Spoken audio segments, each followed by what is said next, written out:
right here.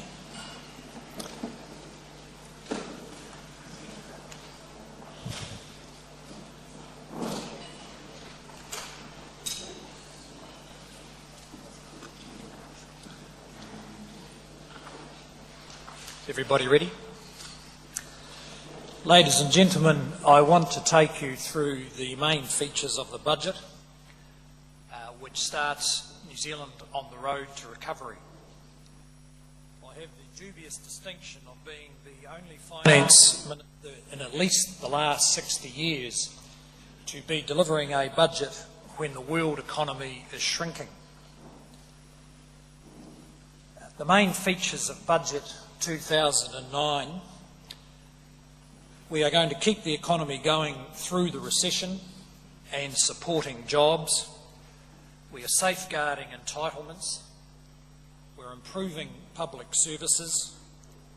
We're building more infrastructure and more productive infrastructure. The budget controls government debt and starts the process of getting the government's books back in order. And we start the process of strengthening the economy, focusing on productivity and lifting our economic performance. As you know, the budget has been shaped in a very difficult environment. The shock to world growth is the worst for at least 60 years. Most countries are facing rising unemployment, fast-growing public debt and weak business confidence. In the UK, GDP is forecast to fall 3.7% this year, the US 4%, and Japan, the world's second biggest economy, will shrink by 6.6% this year. I think it's important to understand that the onset of this global recession has been very rapid. In October last year, the IMF predicted world growth at 3% a year. That is as recently as October last year. 6 months later, their forecast is for a 1.3% contraction in global growth. As recently as a year ago, the conditions we face were considered highly unlikely if they were considered at all, but every worst case scenario has eventuated. So we are affected directly through reduction in demand for our products from our trading partners and indirectly through a contraction in global credit. It is our view that the global recession has highlighted structural imbalances that have been building up in the New Zealand economy for the last 10 years. The New Zealand recession began before the full impact of the world downturn was felt. Our GDP has been falling since the first quarter of 2008, and we are probably now in our 6th quarter of economic contraction. That recession was the result of fundamental imbalances in our economy that have built up over the last 10 years. Recent growth, particularly over the last 5 years, has been fuelled by excessive household and government spending, with insufficient growth and investment in the internationally competitive sectors of the economy. Export growth has been poor, and our current account deficit has grown to record and unsustainable levels. The current recession will pass, but unless we address these economic imbalances, they will simply re-emerge and act as a handbrake on our future growth. So our challenge is to allow these imbalances to unwind at the same time as we have a global recession, so we can put New Zealand on a firmer footing for future growth. Our Treasury forecast that the recovery from the recession is likely to be slow at first, with modest growth forecast later this year. Real GDP is expected to lift around 1.8% in the year to March 2011, around 3% in 2012 and 4% in 2013. These are moderate assumptions, measured against the range of other forecasts, and they're certainly not as optimistic as the Australian assumptions for their recovery. The effect of this is that over the next 3 years, the nominal economy will lose around $50 billion of output compared to what was forecast in the last budget.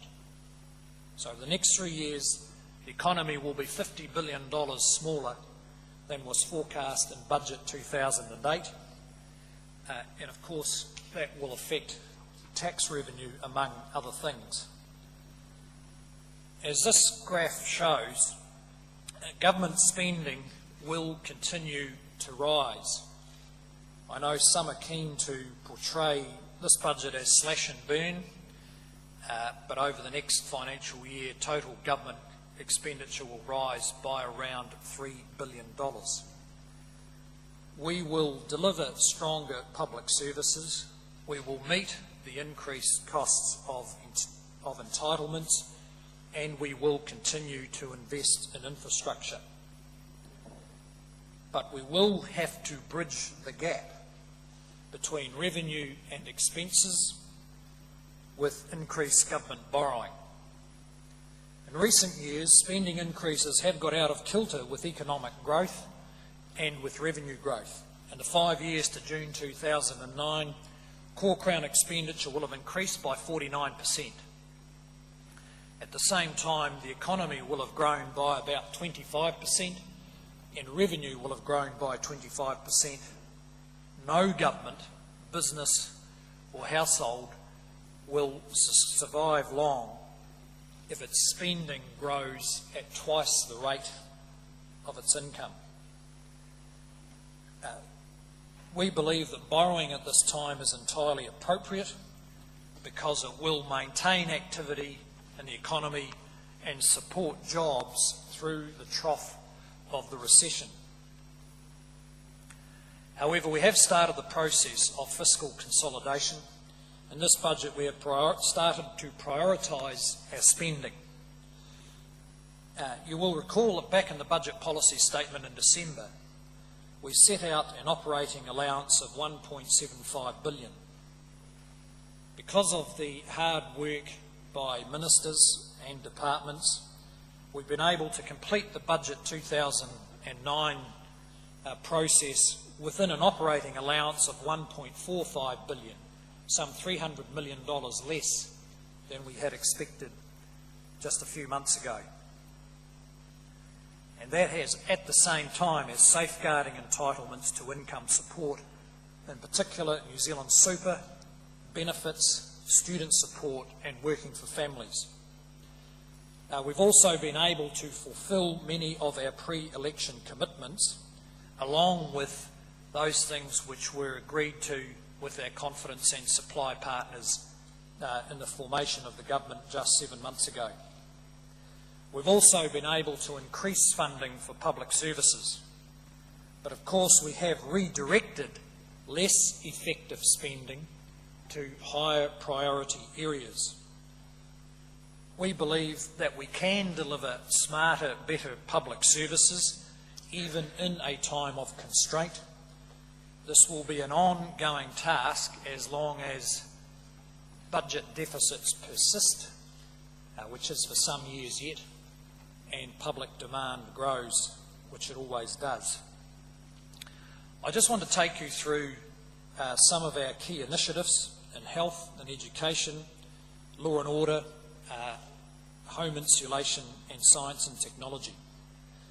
In health, we've met our pre-election commitment to commit $750 million in Budget 2009 in new spending, about $3 billion over the next 4 years. The majority of this will go, of course, to district health boards providing services in their communities. In education, we have committed to just short of $1.7 billion of new spending over